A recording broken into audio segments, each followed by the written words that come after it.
Muito boa tarde. Esse final de sexta-feira, para esse momento de meditação na Palavra de Deus. E hoje eu gostaria de trazer um tema, né, usando exatamente uma palavra, que é a palavra inconsistência.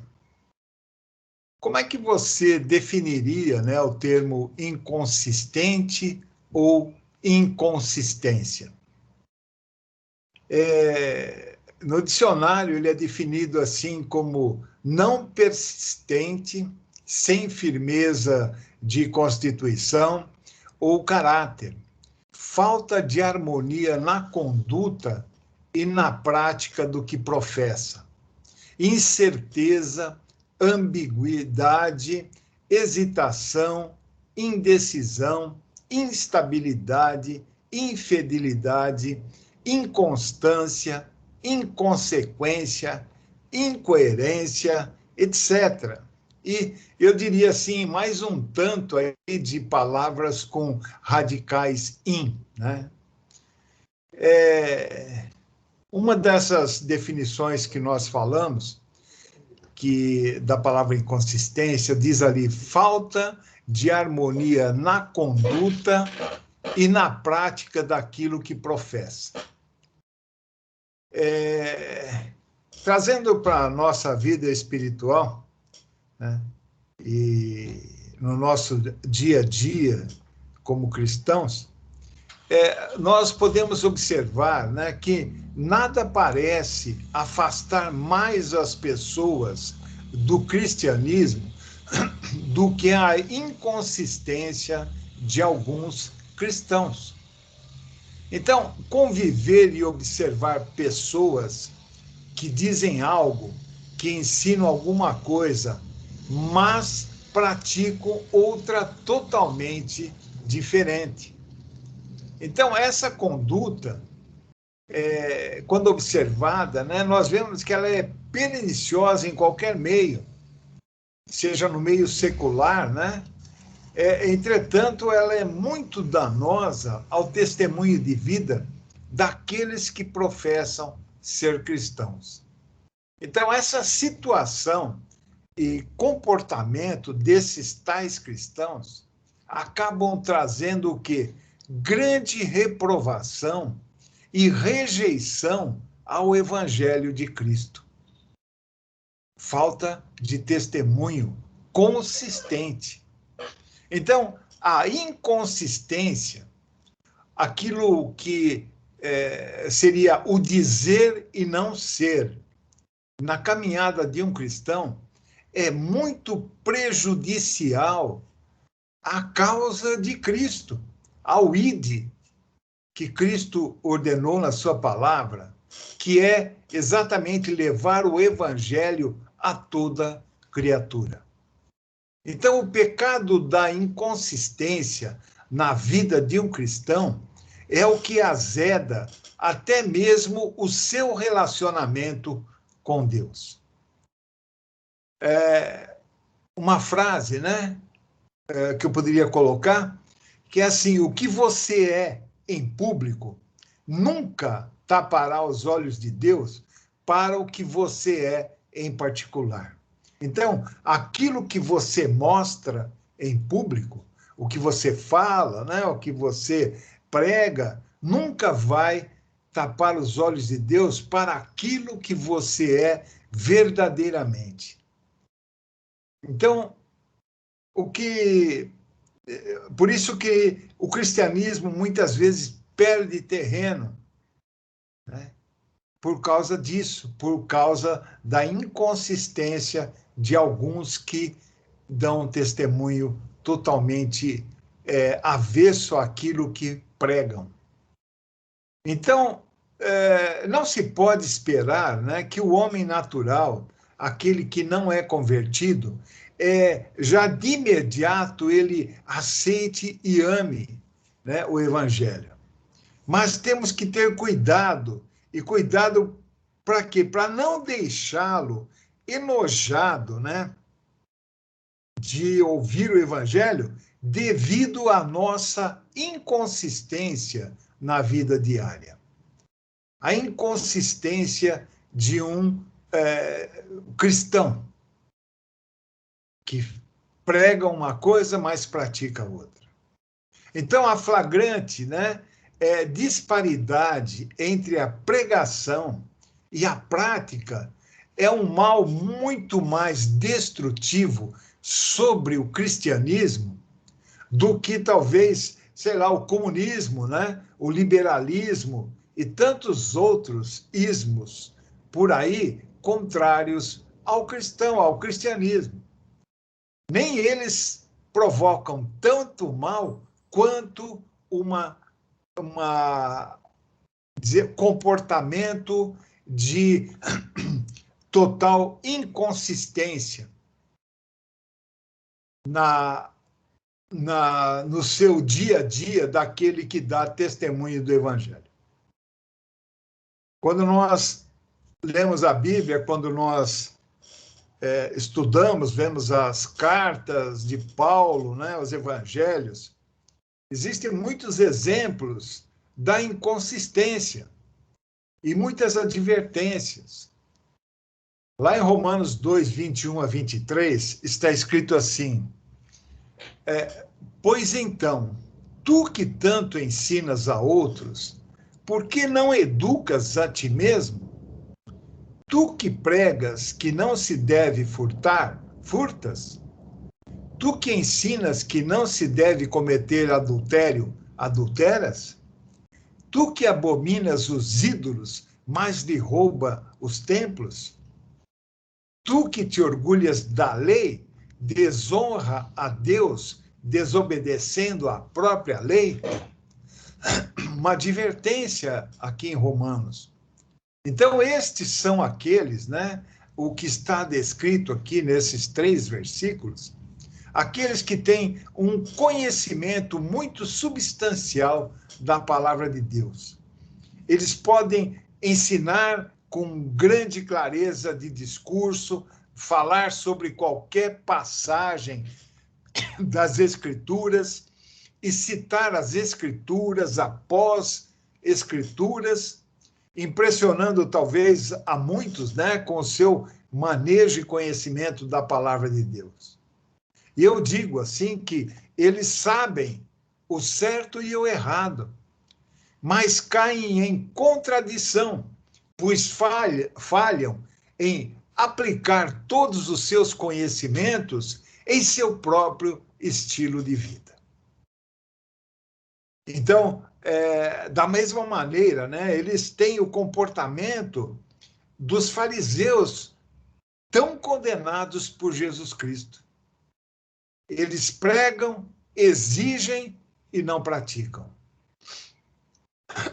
Isso me lembra de um ditado popular, até jocoso, que diz assim: faço o que eu digo, mas não o que eu faço. Então, como pode ser possível, né, alguém pregar e ensinar aos outros e não praticar em sua própria vida?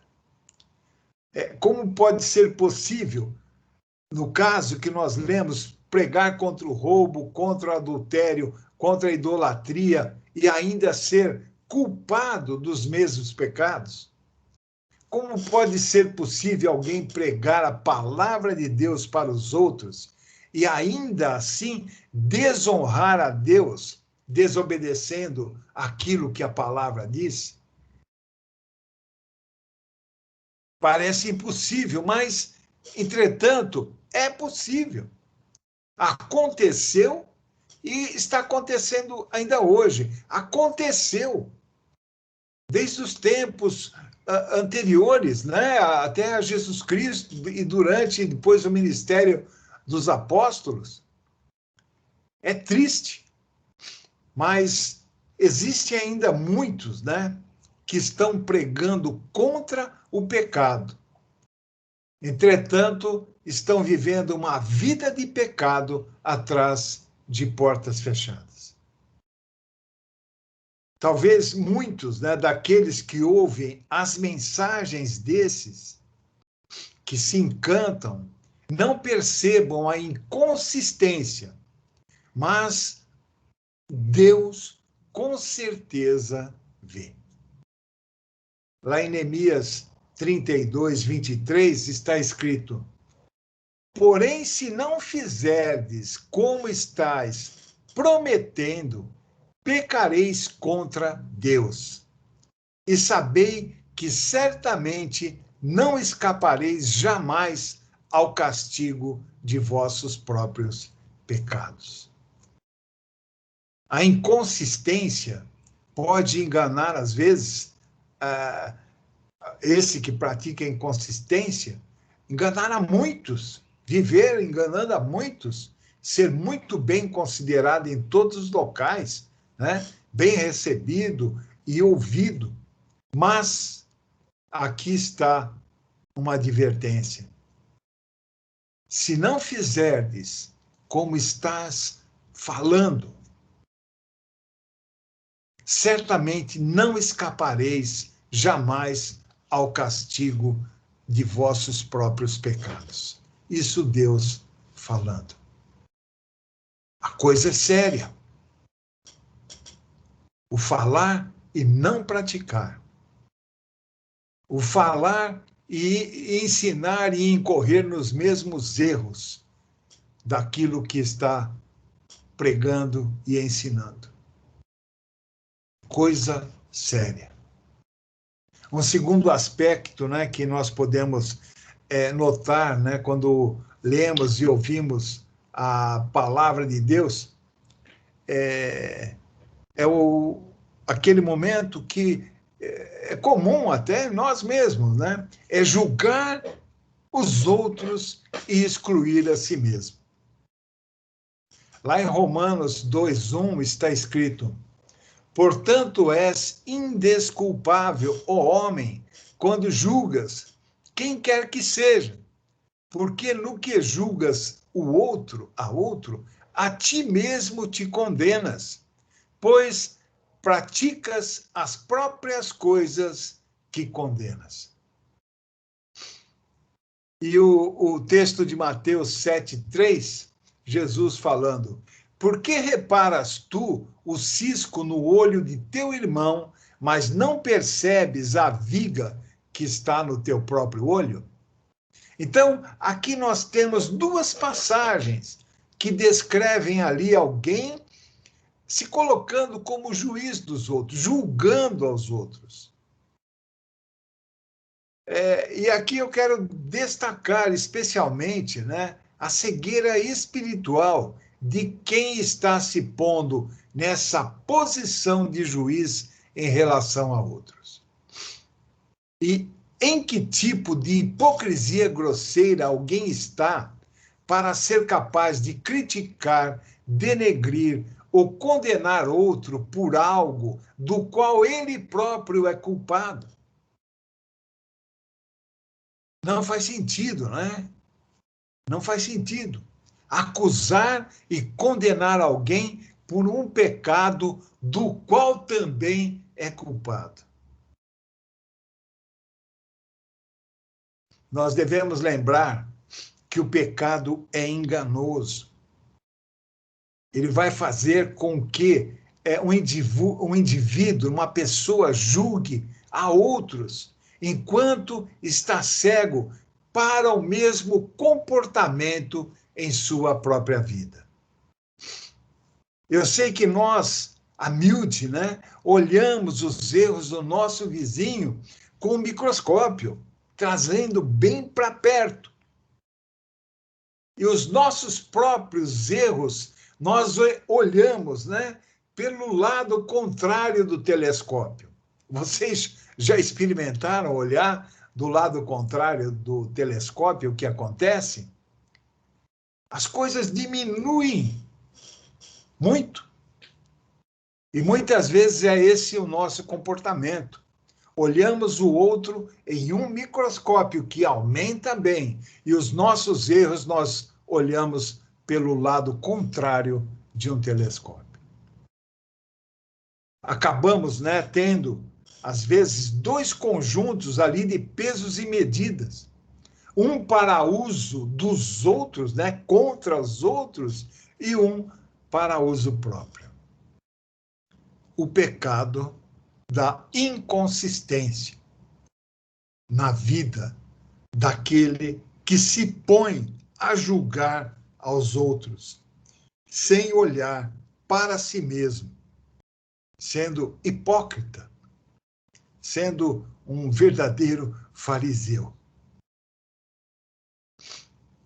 Um terceiro aspecto, né, que nós podemos ver, né, ali na Bíblia, é falar por falar, não praticar o que fala. Lá em Lucas 6, 4, 6, está escrito assim: por que me chamais Senhor, Senhor, e não praticais o que eu vos ensino? Isso é Jesus falando. E em Tito 1,16, Paulo escreveu: eles afirmam que conhecem a Deus, mas por meio de suas atitudes o negam. E por isso são abomináveis, insubordinados e desqualificados para qualquer boa obra. Palavras duras e necessárias. Aqui nós temos as observações, né, a primeira de Jesus falando, e a outra do apóstolo Paulo. Ambos ali, eles estão trazendo, né, a disparidade entre o que algum cristão professa e as suas costumeiras ações. Afirmam que conhecem a Deus, mas por meio das suas atitudes o negam. E ali nós lemos, né, as qualificações para essas pessoas: abomináveis, insubordinados, desqualificados para qualquer boa obra. Como é que alguém pode chamar Jesus de Senhor? E essa palavra tem a conotação de governante, de mestre, de rei, de possuidor de tudo. Então, como alguém pode chamar Jesus de Senhor, mas se recusa a praticar aquilo que ele ensina, aquilo que ele diz?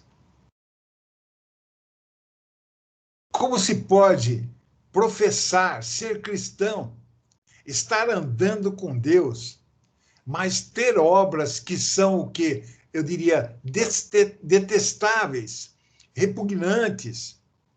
Por quê? Elas são fruto da desobediência, da deslealdade e da rebeldia na vida desse. Aparência do bem, mas praticando o mal. E a explicação para tudo isso é exatamente a prática do pecado da inconsistência. Lá em Neemias 5, 9, está escrito assim: então prossegui admoestando-os. Não é bom o que fazeis. Porventura não devias andar no temor do nosso Deus, por causa do opróbrio dos gentios, os nossos inimigos? A palavra de Neemias, nesse ponto aqui, elas ressoam claramente. Não é bom o que fazeis. Não é bom o pecado da inconsistência na vossa vida. Não é bom a hipocrisia. Aí em Romanos 2, 24 está escrito assim: por vossa causa, que pratica, né, esse tipo de pecado, o nome de Deus é blasfemado entre todos os povos. Romanos 2, 24.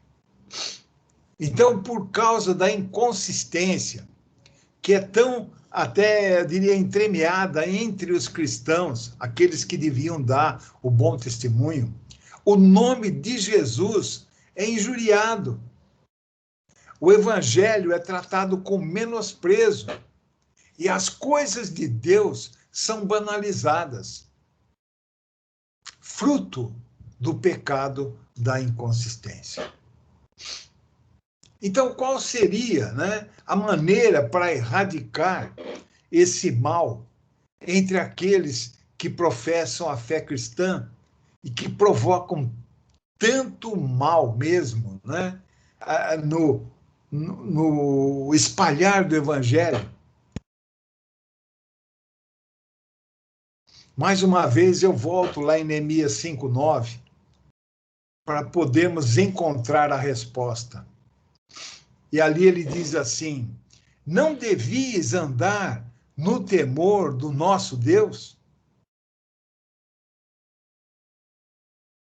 A resposta à inconsistência, a essa prática abominável, que é válida, né? Essa resposta é válida para todos os cristãos, é andar verdadeiramente no temor a Deus. Provérbios 23:17 diz assim: antes ande no temor do Senhor todo o dia. E esse temor não é ter medo. Esse temor é algo que demonstra total respeito àquilo que Deus é, a grandeza que Ele é. E o temor do Senhor está definido também em Provérbios 8:13. Ali está escrito: o temor do Senhor consiste em odiar o mal, rejeitar todo orgulho, arrogância, o mau comportamento e o falar perverso, o falar maldoso.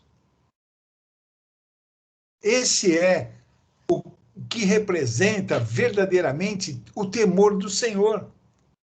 É ter a mesma visão que ele tem.